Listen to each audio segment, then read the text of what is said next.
So there was this next big thing which was going to be solid hydrogen. It was nothing short of an energy storage breakthrough, and it was covered by Matt Ferrell. What if we could store hydrogen as a solid, on the cheap? A startup may have a solid technology that could speed up the energy transition. The company said they absorbed the hydrogen from the air onto a light-activated nanoscale film, which is 10 times thinner than a human hair. This hydrogen sponge can trap the gas at a low temperature and pressure, which translates into a lower cost. Then you just need to put a spotlight under the film to take the hydrogen back out. That sounds amazing, right? Spoiler, it's so good that it was actually banned. I'm Matt Ferrell. So I busted this revolutionary idea, which, like a lot of the things that I bust, wasn't actually a revolutionary new idea, just a very old idea where someone's made some computer-generated graphics and claimed that it's going to be the next big thing. Now, in this case, this breakthrough is something that I learned about during my undergraduate chemistry studies about 30 years ago, and is just as impractical today as it was back then for exactly the same reasons. But no, this one was so revolutionary, it was banned. It showed so much promise in development that it was banned by the US government for a long period of time. Because they could get hydrogen out of smokestacks, even though there is no molecular hydrogen in smokestacks. Now, the device could extract metric tons per day of 99.9% pure hydrogen directly from smokestacks and gas streams and turn it into a solid state. And then it was going to store that hydrogen on a CD in a thin film. And the best part is the way they recharge them is by using sewer gas and things like that. So basically, it's doing two things. One, it's taking hydrogen out of the toxins that we're putting into the atmosphere. And two, it puts it onto this solid state disk. And three, you could replace these things on your own and make it work. Which is just dumb on every conceivable level, in that fuel takes up space. And storing any sort of energy like this as a thin film on a disk is just a competing in the dumb Olympics idea. I mean, really, just think about it. If someone proposed storing gasoline as a thin film on a disk, so you would, get a single drop of gasoline per disk. Well, yeah, it's exactly the same problem with storing hydrogen on a disk like that. It's just professionally stupid. And of course, this was promoted by a gazillion gullible idiots who really didn't have the first clue about anything that they were talking about. But you know what would be really dishonest? Having done all of that, would be to claim that you were right all along. You made a really good video. It's just, maybe you didn't quite make yourself clear. No, Prime Minister, clarification is not to make oneself clear, it is to put oneself in the clear. Based on the more constructive critiques, the video focused too much on one company, Plasma Kinetics, and their claims. Well, yeah, to be fair, that is what the video was meant to be about, the energy storage breakthrough of Plasma Kinetics. It didn't give enough context around metal hydrides in general, and in trying to simplify a pretty complex topic, I oversimplified some things which created some problems. Yeah, sure, you've got a complete and full grasp on all of this. Let's see how the correction video starts, shall we? A metal hydride is formed when hydrogen bonds with a metal. They're sometimes referred to as solid-state hydrogen batteries. Sorry? What? That was after what, 5 seconds?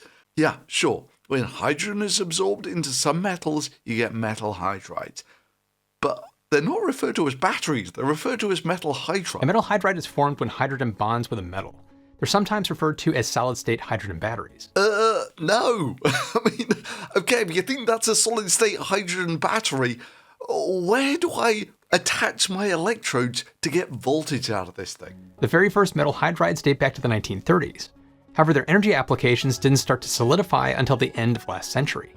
And since the early 1990s, nickel hydrides have been used in rechargeable batteries. A decade later, hydrogen was stored onto intermetallic compounds to work as a stationary backup power unit. Yeah, that's nothing to do with hydrogen storage. Now, it turns out there is actually a gas battery like this, which runs on nickel and hydrogen, but doesn't quite look like that. After some time, he does actually get on to hydrides as a method for storing hydrogen. Besides standalone solutions, their technology called HIMEC, I think that's how you say the acronym, can also be a power backup for industrial sites. The storage unit of this thermally driven system is a vessel filled with a metal alloy powder. But you'll notice something about these things. Look at the size of the fittings on them. The powder has more surface area, speeding up the diffusion of the hydrogen into the lattice. It's basically full of sintered metal, weighs a lot, and is perfectly not suited for mobile devices. This would be a low-cost way of increasing the driving range of hydrogen-powered vehicles, which could then compete with fossil-fueled cars and maybe even battery electric vehicles. But what are the plans for their captured hydrogen? By providing a longer-lasting yet lighter energy storage, the company is aiming to fuel the implementation of heavy hydrogen-powered mobile applications like boats, trucks, and electric vertical takeoff and landing aircraft, or eVTOL. Seriously, you think they're going to put this in electric planes? Okay, let's take a look at that real system, shall we? Because that's not computer-generated graphics, that's real. Just to get an idea of what these systems can do in reality. So they're hydrogen storage, so at some point you've got to generate your hydrogen by electrolysis. This is the system, so let's start. The system consists of three main elements. The first one is the hydrogen generator. This is a 2.4 kilowatt electrolyzer which produces the hydrogen. And for context, 2 kilowatts will about run a kettle. After cleaning the hydrogen, we have the hydrogen storage. Here the hydrogen is stored in this type of material, this metal. Okay, so this is what you would need on your eVTOL, is these giant metal tanks. Guido already showed those material is inside. It's 10 kilogram of hydrogen stored here, which is roughly 330 kilowatt hour of chemical energy. Okay, ballpark conversions. A kilo of hydrogen is worth about 10 kilos of gasoline in terms of energy density. So 10 kilos of hydrogen is equal to about 100 litres of gasoline. That's give or take 2 car gas tanks worth of fuel, which sounds about right. It looks about the same size, but of course will be considerably more heavy. But of course, you've now got to convert that into energy somehow. So how are we going to convert that back into electricity? Well, first we're going to heat the metal hydride up to 100 degrees Celsius or so, which will take a little bit of time and take a lot of energy. And then, if this gets utilized, it's running into a fuel cell of 8 kilowatts. of course, we need a fuel cell to convert this back into electricity.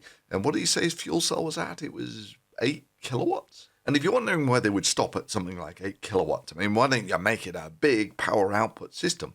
Turns out hydrogen fuel cells are kind of expensive. Now, you might be thinking, hang on, didn't Toyota have a fuel cell car? Ran off compressed hydrogen, of course, not generated from metal hydrides. Well, yeah, it is actually a produced fuel cell vehicle, albeit on very small numbers. But if you believe the claims, they get over 100 kilowatts out of their fuel cell, which is sensible car type numbers. But if you take a look at what the Department of Energy estimates it cost them to make those things, it's basically half the cost of the car just to make the fuel cell. And of course, this was just using a high-pressure hydrogen tank. They didn't need all that nightmarish plumbing that they needed to use the hydride. Not quite how Matt summed it up. Yet the leading edge of this enlightening hydrogen trap is that you don't need complex and costly infrastructure such as pumping stations and pipelines to spread the compressed gas around. And the system is also easily scalable from a single disk to a massive hydrogen library. Oh no, of course, Matt. This scalability is completely unique to a solid hydrogen. I mean, there's just no way you could go from, say, one storage tank to lots of them. Anyway, back to Matt's clarification video.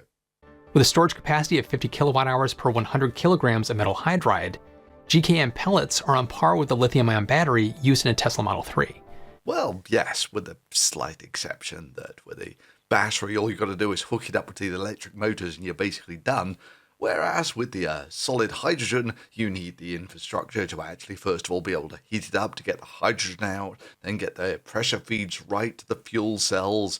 And of course, you need a buffer battery. Yeah, but if you ignore all of that, yeah, it's basically the same energy density as a battery. Or, if you wanted to look at it another way, that's really impressive for a little disk that contains almost as much energy density as a Tesla battery. Of course, if it was a comparable mass of gasoline, it would contain about 50 times as much energy. You know, glossing over the things that you need an internal combustion engine to make it work. Plus, You lose about 60% of the energy as waste heat with an internal combustion engine. This way they can store hydrogen for months if needed, until feeding it into a fuel cell to generate electricity on the way back out. Wow, so it can store energy for an extended period of time, kind of like a pump storage or a gas tank. Based on their company white paper, their solid hydrogen storage technology becomes more cost-effective for capacities higher than 80 kilowatt hours. Just this October, GKN received $1.7 million of funding from the US Department of Energy to test the scalability of their storage system. Honestly, this is just kind of grasping at straws. I mean, he's meant to be justifying his video on this, how this breakthrough changes everything. And so far, he's got nothing on the breakthrough and has just focused on this actual meg stand hydrogen storage system, which is far from a breakthrough, just a vanilla build on a decades-old technology, which can just about, at great expense, store energy at about the rate that a kettle boils and let energy out at the rate that a kettle boils. They started a pilot in 2019 using their technology as a winter power backup for an off-grid house in the Alps. Honestly, this would be like trying to defend a video promoting solar roadways by saying, but roads are real and solar panels are real, or trying to defend a video promoting the nuclear-powered cruise liner by saying, but planes are real and nuclear reactors are real. Just this October, GKN received $1.7 million of funding from the US Department of Energy to test the scalability of their storage system. Well, yeah, and Solar Roadways also received millions of dollars of government money. Does that make it plausible? Do their claims about their smart cities being worth $800 billion by 2025 have some credibility now? That brings us back to what's on the horizon and plasma kinetics. There was a lot of skepticism expressed in the comments around plasma kinetics claims and how I presented the information. Well, yeah, that's because you took something that was obviously bullshit vaporware and titled it as Energy Storage Breakthrough, Solid Hydrogen Explained. And of course, you researched it thoroughly to make sure that it all checked out on academic lines. Oh no, sorry, wait, the other thing. You presented pure vaporware like this. When you compare it to something like lithium-ion batteries, late activated hydrides seem to obscure them on all fronts. Besides having a higher energy density, Plasma Kinetics boasts that its technology can be 17% less expensive and 30% lighter than lithium-ion batteries for the same amount of energy stored. I can hear you already. We get it. This tech is unreal, but what's the catch? Well, according to the company's founder, the only drawback is that you can't just plug in your car at home and recharge it like you can with a conventional battery electric vehicle. Oh, no, really? That's the only drawback. And that wasn't just the conclusion of Matt here, but Matt and his entire research team. It's part of the reason why it took me and my team so long to pull this one together. Why do I get the sudden suspicion that Matt and his team here would have invested big into Theranos? After all, they made lots of claims that were too good to be true, and that worked out fantastically. Right? And the device could extract metric tons per day of 99.9% pure hydrogen directly from smokestacks and gas streams and turn it into a solid state. And you can recharge it in about 5 minutes. Now, for most people, you'd think, yeah, this guy's position is absolutely indefensible. But let's have a laugh at him trying anyway. First clarification, have they created prototypes and had third-party verification? They have created small working prototypes which could power a light or a fan from a fuel cell. Let me just remind you of the title of the video. Energy Storage Breakthrough. Solid Hydrogen Explained. Yeah, and they're doing what exactly? Heating some metal hydride up with a laser, and then they get a bit of hydrogen off. That's the sort of thing that they were doing 30 years ago. Now back to how Plasma Kinetics Breakthrough is even possible. There is absolutely nothing new here. In response to my question about third-party verification, Plasma Kinetics said that the technology has been evaluated by the Department of Energy, Department of Defense, Hughes Research Center, Nottingham University, Cranfield University, the University of Arizona, Seoul National University, the Military University of Technology Warsaw, and the National Renewable Energy Laboratory in Colorado, all with favorable results. And of course, Plasma Kinetics said it, so you believe it. You really think that all of those universities would have been really impressed by a demo that undergraduates could have put together 30 years ago. And not one of your team thought, that smells a little like, bullshit. I mean, really, if I wanted to demonstrate some sort of photonic hydrogen release from a hydride. How long do you think that would take me in my kitchen? Okay, so let's see if we can demonstrate some truly radical technology here using solar power, using this rather large Fresnel lens. And when I say fairly large, what I mean is that if I do, there we go, let's get an image of the sun up there. And now let's bring that down to a focus somewhere. And focus is about there somewhere. You'll see that we actually start generating, fire. We generate fire pretty quickly. So the next question, is it possible that we can use a hydride, like say for instance, sodium hydride, to make the world's first solar-powered hydride extraction? Let's see how that works, shall we? Stuff's fairly evil, so I'm not entirely sure what's going to happen here.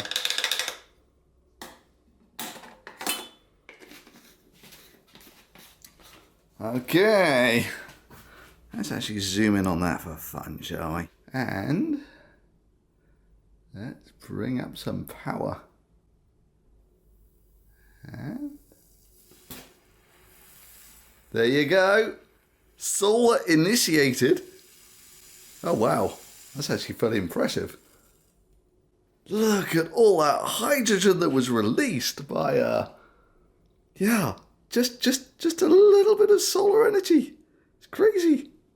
And for those who want to know, yeah, this is almost where I burnt a hole in it using iron and liquid oxygen. A bit more, there we go. Nice and submerged, and let's see what a spark does for us there. Right, so that is what metal can do in liquid oxygen. This is still actually quite toasty and generated quite a lot of heat. And okay, let's try that again, but a little more close up. Okay, and power up.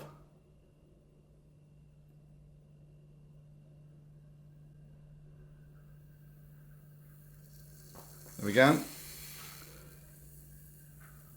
So that's hot enough that it's actually releasing the... you see the hydrogen burn, you can actually see it.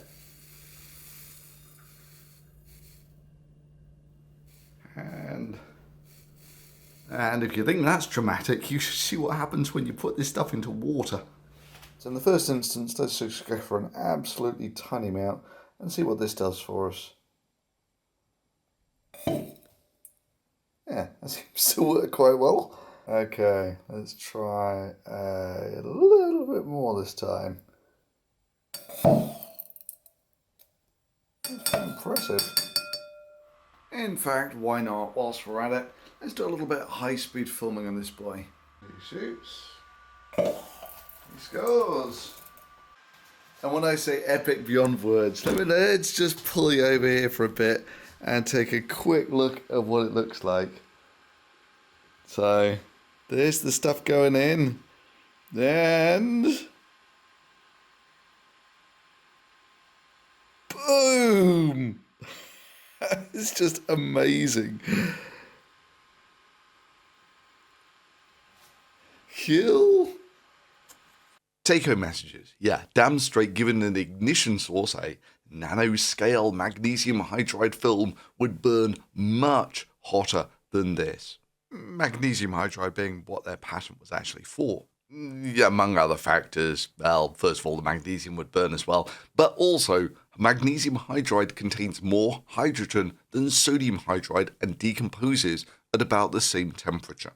And long story short, all I would have had to have done to use that hydrogen to run a fuel cell, which is basically the demonstration of their technology, would be to put that hydride inside a test tube, shine the light on it, of course, and then just use that hydrogen to run a fuel cell like I had in my Apollo 13 video.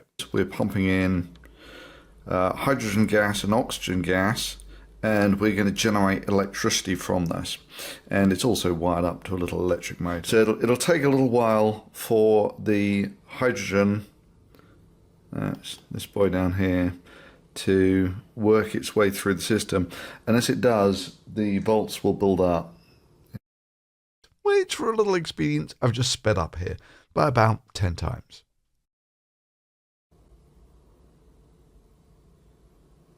And there you go. That's it spinning up. They have created small working prototypes which could power a light or a fan from a fuel cell. But just so you know, if you lose the pressure on one of these guys, you lose everything pretty damn quick. And that's at about the level of their prototype.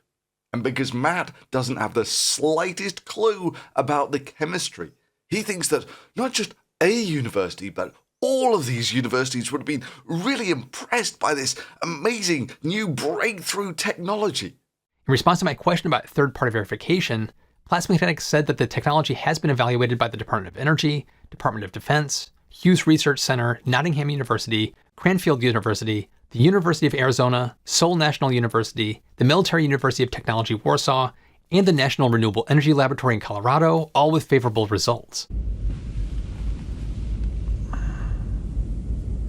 The big problem is that they hold their technology to be highly proprietary, so there's not a lot of publicly available detailed results that we can look at. So let's see. You now know that this is decades-old technology. You now know what an actual functioning system would look like. You now know that there is no way this laser-activated nano-hydrogen film storage thing could function as promised. But Matt and his team are happy to parrot a bunch of miraculous promises and are perfectly placated by the Theranos excuse. This is what happens when you work to change things, and first they think you're crazy, then they fight you, and then all of a sudden you change the world. But precisely how Theranos accomplishes all these amazing feats is a trade secret. You know, our device performs miracles because of trade secrets. That's right, it performs miracles because of trade secrets. But it never worked, and there was a series of deceptive actions that were taking place. And Matt's all like, well, I guess that's it then. We just have to take them at their word. I mean, there is no conceivable way that we could actually appraise their claims by understanding the science.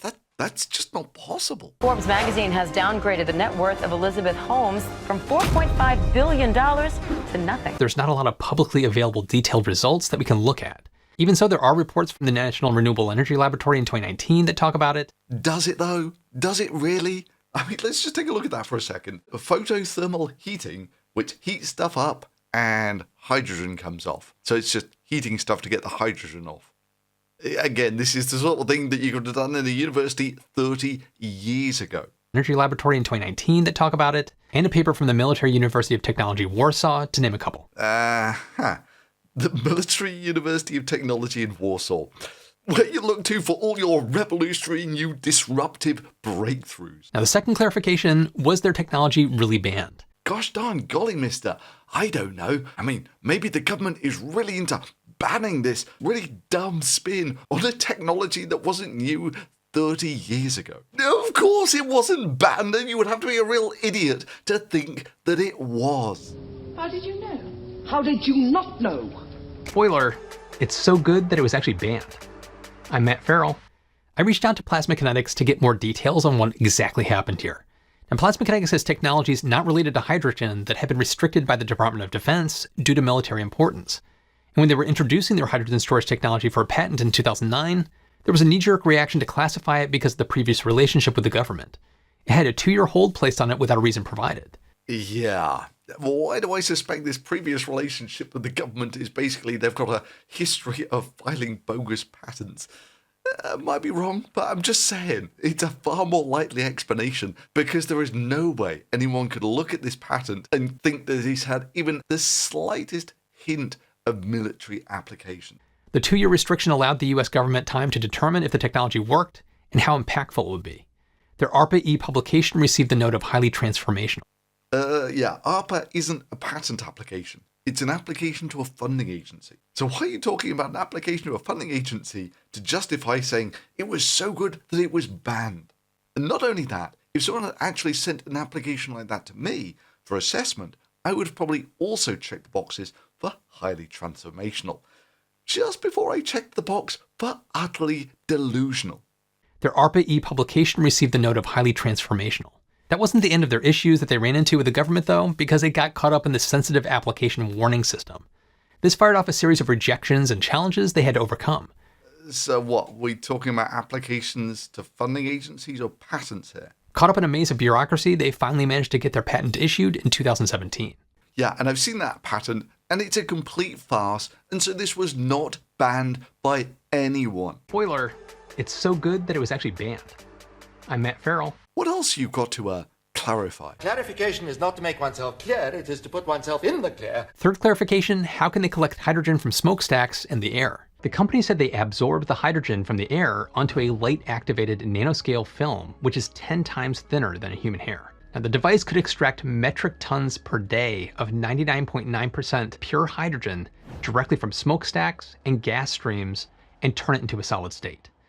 But how's that possible? Now, this is completely on me for not explaining this well. We're not talking about smokestacks like a coal-fired power plant, but other facilities that have hydrogen as a byproduct. This could be the case for natural gas reforming or waste incineration plants. What? Why would there be hydrogen in the exhaust of a waste incineration plant? You know, hydrogen burns quite well in a flame. So, you know, what does a waste incineration plant do? It burns stuff to make carbon dioxide and water. So where are you going to get the hydrogen from again? That's because the gaseous phase coming out of those chimneys contains hydrogen plus some impurities like carbon monoxide and carbon dioxide. Actually, carbon monoxide burns pretty well in air too. Producing hydrogen can be costly and electrolyzers aren't super efficient yet. So if you can tap into existing systems that already produce hydrogen, you're talking about a massive bonus. Yes, it's just a shame there really isn't any hydrogen in these exhaust gases. Or for that matter, that even if there were, it would be super hard to actually capture the stuff. And magical nano laser technology definitely won't be doing this. As of 2011, capturing the hydrogen wasted by facilities worldwide could generate 100,000 megawatts. The challenge is capturing it. Well, gosh darn golly, mister. Certainly sounds like if it was easy to do, someone would have done it already.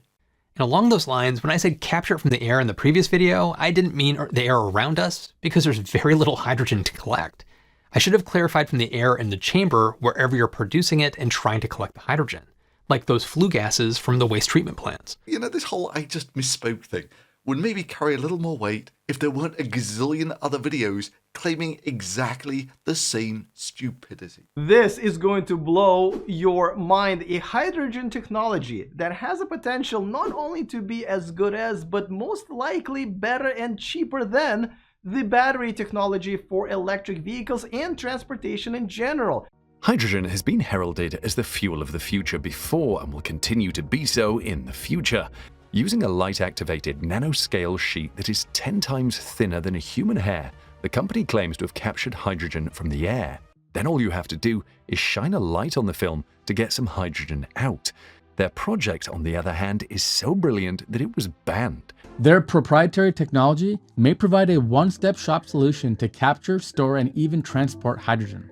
Best of all, the company claims that its technology is cheaper, safer, and better than their competitors. It showed so much promise in development that it was banned by the US government for a long period of time. Plasma Kinetics revealed their light-activated energy storage (LAES) technology, which was first described as transformative. Yeah, sure.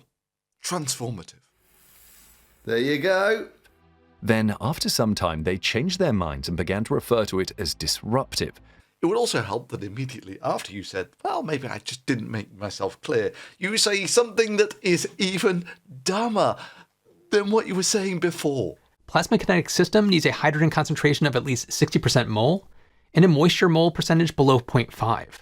On top of that, the gas mix shouldn't contain any acids, sulfur, chlorine, and nitrogen. These conditions fit the flue gases that I mentioned earlier. Except that is nothing like what the flue gases of an incinerator are like. Look, Air, before you burn anything in it, is about 80% nitrogen, 20% oxygen. When you burn stuff in there, it generates a load of heat, so it gets very hot. You also evaporate a load of the water, which jacks up the humidity. It's not quite 1 atmosphere as it would be with boiling water, but it's quite a lot because it's hot. And of course, because you burn some stuff, you get some carbon dioxide off. So yeah, this is what the actual flue gases from an incinerator would look like, with 1/3 of an atmosphere of steam. And we use about 10% of the oxygen to burn some stuff and make some carbon dioxide.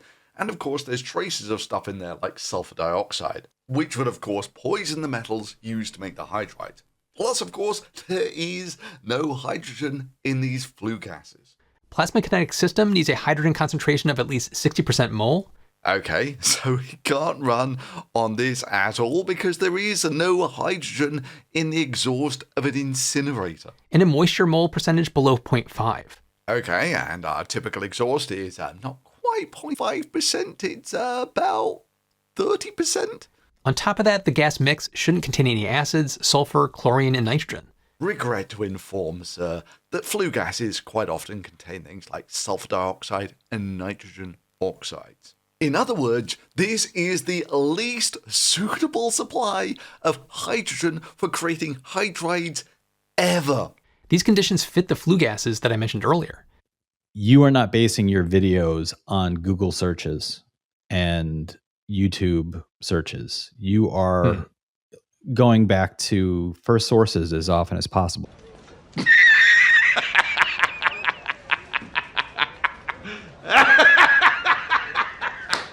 But when we dig into it, it's usually like, oh, we're finding these news articles. Well, it's like, what are these news articles referencing? We go to their references and kind of get back to the source and read the information from the sources about that are being cited to actually understand it for ourselves and to craft the story around it. So it's like, we're not necessarily reporting the reporting. So it's not like second or third hand information. We're trying to go back to the source to find as much as we can to understand it, to communicate it clearly. Oh boy. So this is your idea of well researched. Another requirement would be for the flue gas to be cooled down to below 300 degrees Celsius to avoid damaging the material during absorption. Well, I've got good news for you, because the flue gases are nowhere near 300 degrees Celsius. Flue gases typically coming out of these things is more like 70 degrees Celsius. Okay, Matt, I'll give you one last chance to win the amazing, every word of what you just said was wrong prize. It's not free hydrogen or energy, but since you're doubling up on an existing process, it's a big gain. As a little fun side note, when hydrogen leaving those chimneys hits oxygen and combines with it, you get water vapor and those white plumes that you typically see coming out of them. Nope, no! There is no molecular hydrogen in those streams. And even if there were, it wouldn't combine with oxygen unless you give it an ignition source. You know, a sort of flame, a radical combustion process.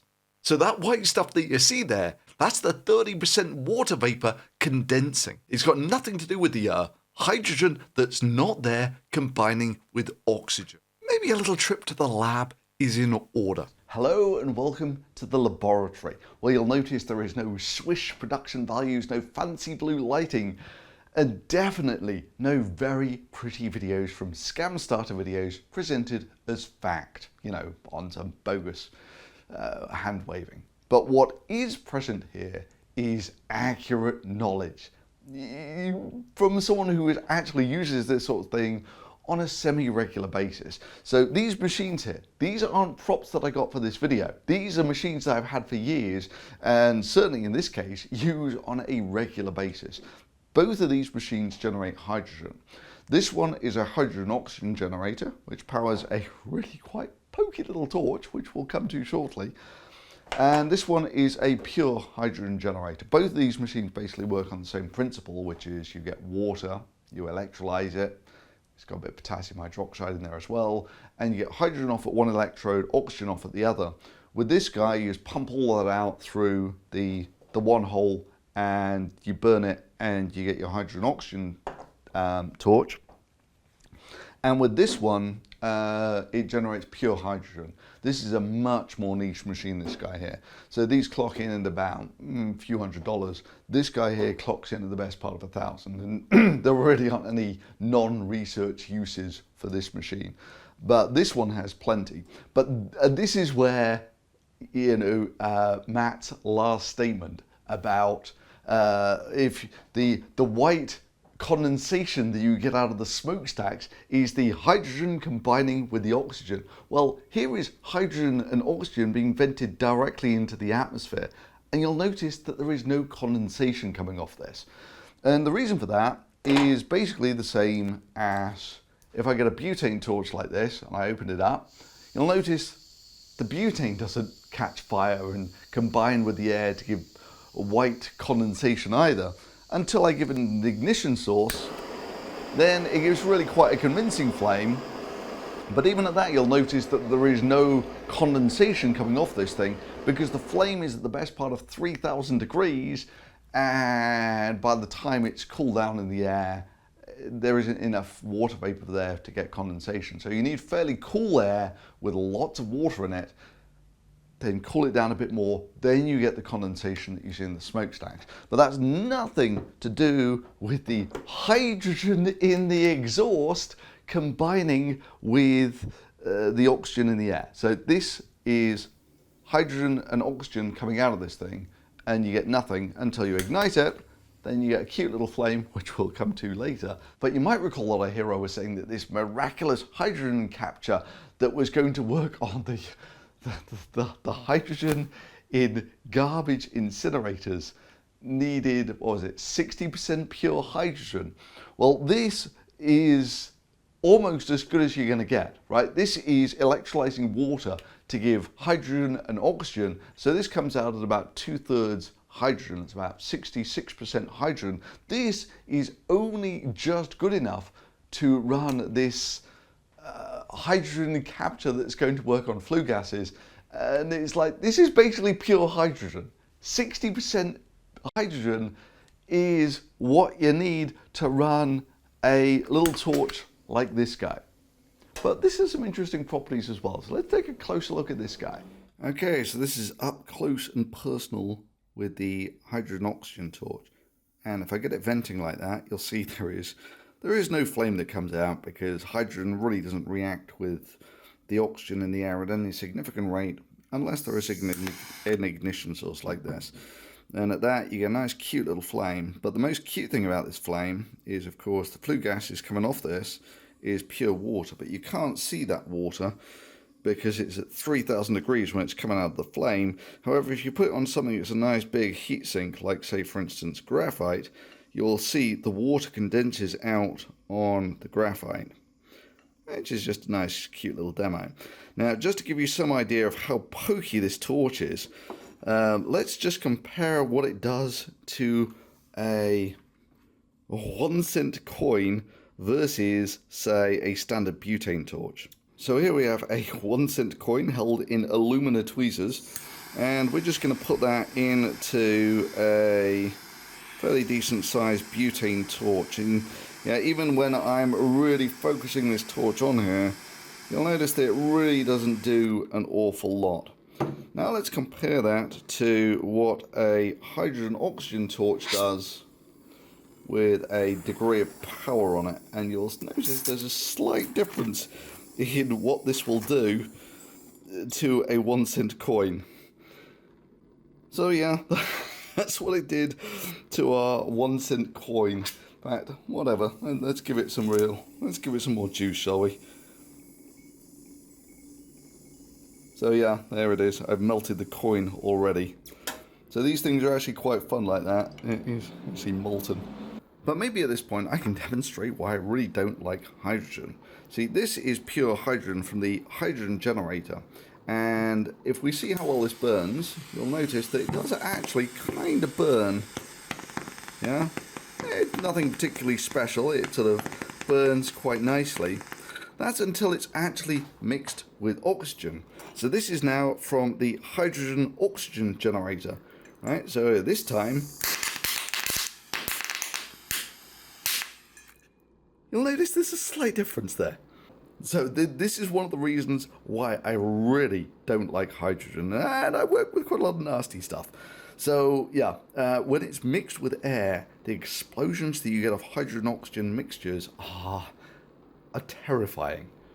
But therein lies the problem. Matt's channel and a gazillion others like his work on basically life-changingly awesome sci-fi vaporware promises. All of it researched about as well as his hydrogen video here, polished of course with slick production values, with enough technobabble thrown in there that your average guy might think that he has some credibility and boom, success. But to a real scientist, it's like, yeah, I know all the words in the sentence you just used there. It's just what you said was factually wrong on every conceivable level.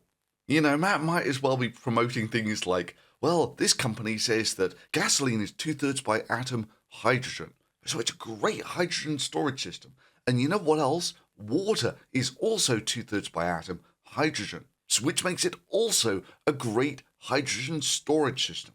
So this machine simply works by burning the hydrogen in water to make free power. Now, most people think this is too good to be true. I can hear you already. We get it. This tech is unreal, but what's the catch? Well, according to the company's founder, the only drawback is that you can't just plug in your car at home and recharge it like you can with a conventional battery electric vehicle. But no, this company told me that all of these universities independently verified it. I mean, seriously, in his original video, he claimed that magnesium hydride was used because it was drawing inspiration from photosynthesis in plants, which also used magnesium. And this alkaline earth metal is also the core component of chlorophyll. It's the substance that's used by plants to perform photosynthesis. That's the reason why the company's material interacts with light. And this property is the key difference when you compare light-activated hydrides to standard metal hydrides. And if you want an explanation for why that's dumb on every conceivable level, stay tuned to my Voice of Thunder blogging channel, where I'll shortly post an explanation of that, of why it's dumb, in the next day or so. But the short version would be like me claiming that I use sodium hydride for my solar-powered hydrogen storage because I drew inspiration from the sodium-potassium gradients in the electrochemistry of your brain. And if you're thinking, yeah, but my brain doesn't catch fire when people shine a light on it, or explode when it's thrown into water, you're most away to realizing why Matt's level of scientific understanding is considerably below high school. Yet he and others will quite happily pull in millions of views with pseudoscience masquerading as journalism. It's always a breakthrough. I mean, it's not quite as bad as the Future Unity, where it's always finally happened, which Dave from EEV Blogs did something on this week. But the market for pop pseudoscience is probably 10 times that of real science channels. And they basically all have the same formula, you know, slick production values, lots of use of stock video footage, frequently with modern text-to-speech, to give it a professional gleam. Plasma Kinetics revealed their light-activated energy storage (LAES) technology, which was first described as transformative. And zero understanding of what they're claiming is a breakthrough. Anyway, that's today's video. I sincerely hope you enjoyed it. Maybe drop a thumbs up on it if you thought it was good. Subscribing is always a good option if you don't want to miss out on more videos like this. And as ever, if you really want to support the work of this channel, you can do it directly through Patreon. Thanks for watching.